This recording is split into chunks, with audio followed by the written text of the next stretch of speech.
Hello students, तो inflation की meaning और डेफिनेशन समझने के बाद हम समझेंगे कि इन्फ्लेशन का इफेक्ट क्या होता है। देखिए, सबसे पहले जो इन्फ्लेशन का इफेक्ट होता है वो होता है डेटर को बेनिफिट होता है। ये वाला क्वेश्चन एग्जाम में बहुत आता है कि जो इन्फ्लेशन है वो बेनिफिट किसको देता है, डेटर को या क्रेडिटर को। डेटर कौन होता है? डेटर होता है कर्ज लेने वाला, ठीक है, जिसके पास कर्ज है, जिसने किसी से कर्ज लिया है। तो डेटर को फायदा कैसे होगा, चलो समझते हैं। देखिए, 100 रेट डेट लिया है किसने? राम ने। किससे लिया है? मोहित ने। मोहित ने 100 रुपए दिए हैं राम को। अब राम ने जब 100 रुपए लिए थे 2023 में, तो वो 1 किलो एप्पल 100 रुपए से खरीद पाता था, ठीक है।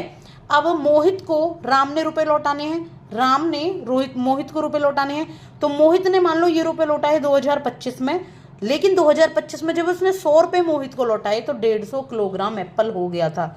चाहे इसने कुछ ब्याज भी लगाई हो, इस पे इंटरेस्ट भी लगाया हो, तब भी महंगाई बहुत बढ़ गई। तो इन्फ्लेशन में किसको फायदा होता है? डेटर को फायदा होता है। डेटर को सिर्फ 100 रुपए ही देने पड़े, लेकिन मोहित को नुकसान हो गया है, यानी कि क्रेडिटर को क्या होता है? क्रेडिटर को यहाँ पे नुकसान होता है हमेशा, ठीक है, इन्फ्लेशन की वजह से। दूसरा, value of money will fall down.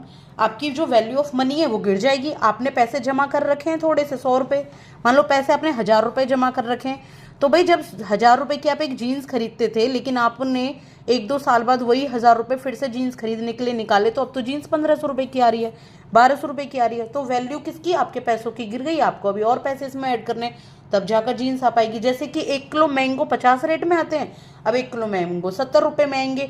तो यहाँ पे क्या हुआ? ये जो मनी की वैल्यू है ये डाउन हो जाती है इन्फ्लेशन की वजह से। ये होता है इन्फ्लेशन का इफेक्ट। दूसरा, purchasing power will fall down.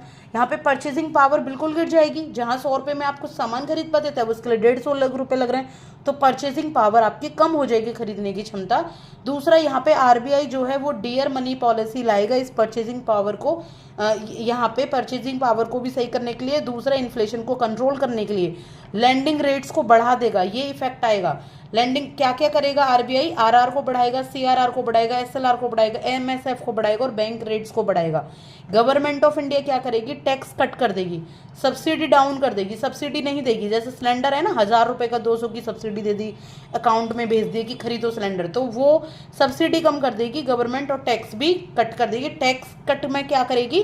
Tax ज्यादा लेगी, टैक्स कट को हाई कर देगी, ज्यादा टैक्स लेगी ताकि इन्फ्लेशन रुक जाए, लोगों के पास पैसा कम हो, लोग कम खरीदारी कर पाए, ठीक है। यहाँ गवर्नमेंट जो है यहाँ पे एक इन्फ्लेशन कंट्रोल लेती है। चलो आगे की क्लास में मैं आपको और इन्फॉर्मेशन दूंगी। Thank you so much.